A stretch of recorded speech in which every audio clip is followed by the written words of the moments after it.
Muy buenas.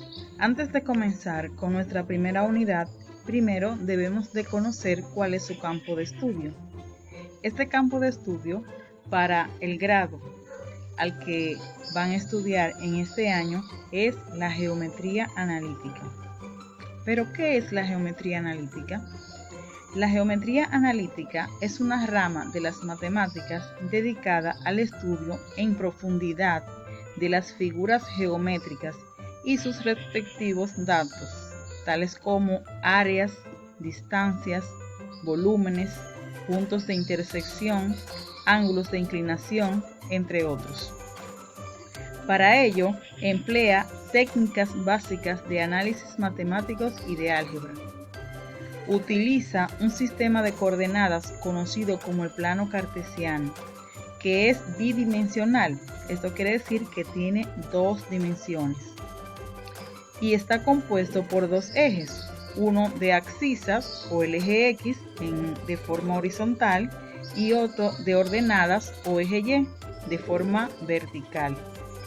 Allí se pueden estudiar todas las figuras geométricas que sean de nuestro interés, asignando a cada punto de la misma un lugar puntual de coordenadas X, Y. Así, los análisis de la geometría analítica usualmente comprenden la interpretación matemática de una figura geométrica, es decir, la formulación de ecuaciones, o bien puede ser lo contrario, la representación gráfica de una ecuación matemática. Esta equivalencia se encuentra plasmada en la fórmula y igual a f de x, donde f es una función de algún tipo. La geometría analítica es un campo fundamental de las matemáticas, ya que suele tomar parte del pensum de estudio de la secundaria. En la mayoría de los cursos de secundaria, como quinto grado, parte de sexto grado, cuarto y tercero, hasta segundo de secundaria, podemos ver muchos de los temas de la geometría analítica. Ahora, ya que conocemos un poco sobre la geometría analítica, vamos a profundizar en su historia. El fundador de este campo de estudio se considera el filósofo francés René Descartes, nacido en el año 1596 y falleció en el 1650, con el apéndice titulado La Géométrie, en su célebre obra Discurso del Método.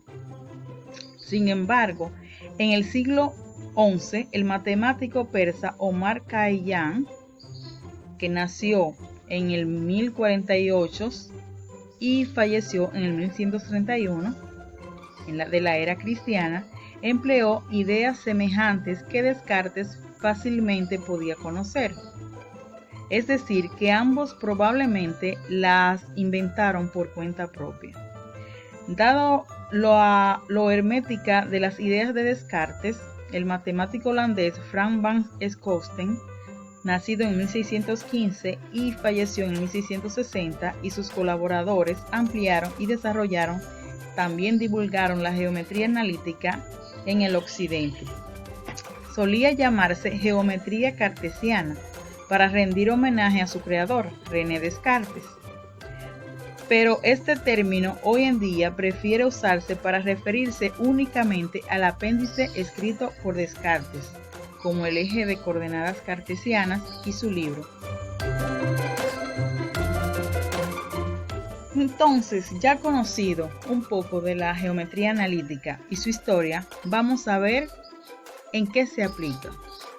La geometría analítica es una de las herramientas conceptuales más útiles de la humanidad, y hoy en día sus aplicaciones podemos verlas por citar unos ejemplos en los siguientes. Una de las aplicaciones es en los puentes colgantes. Desde los antiguos puentes colgantes de madera, usados en la antigüedad, hasta sus versiones más modernas, con cables de acero, El principio geométrico de la parábola se aplica en cada uno de ellos, como podemos ver en la imagen, este hermoso puente colgante. Otra aplicación es en las antenas parabólicas. Estas antenas parabólicas se usan para captar información satelital. Tienen la forma de una paraboloide, generado por su reflector que gira sobre el eje, como podemos ver, persiguiendo la señal.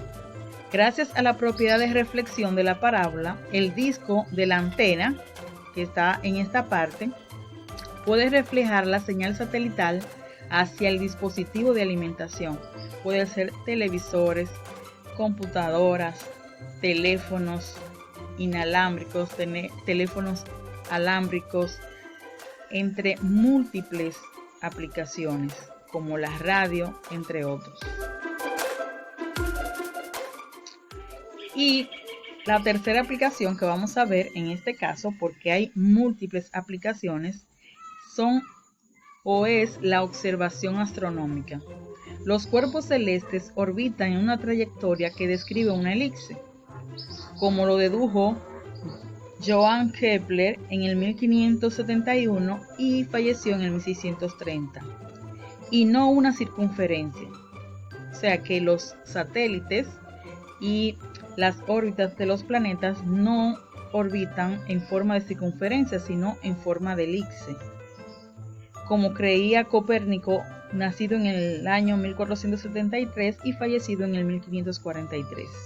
Dichos cálculos fueron posibles empleando la geometría analítica. Aquí vamos a ver algunas de las fórmulas de la geometría analítica. Hay fórmulas para calcular el círculo, la elipse, la parábola y la hipérbola. También las diversas ecuaciones de la recta. La geometría estudia figuras geométricas y obtiene sus ecuaciones básicas, como son las rectas, que describen mediante la fórmula ax más by igual a c, los círculos, que se describen mediante la fórmula x al cuadrado más y al cuadrado igual a 4, las hipérbolas, que se describen mediante la fórmula xy igual a 1, las parábolas, mediante la fórmula ax al cuadrado más bx más c, y las elipses, que se describen mediante la fórmula x al cuadrado entre a al cuadrado más y al cuadrado entre b al cuadrado igual a 1. Estas son algunas de las fórmulas más relevantes e importantes utilizadas en la geometría analítica, que la vamos a ver en este curso. Hasta aquí es el video del día de hoy. Espero que hayan podido aprender un poco más sobre la geometría analítica. Hasta la próxima.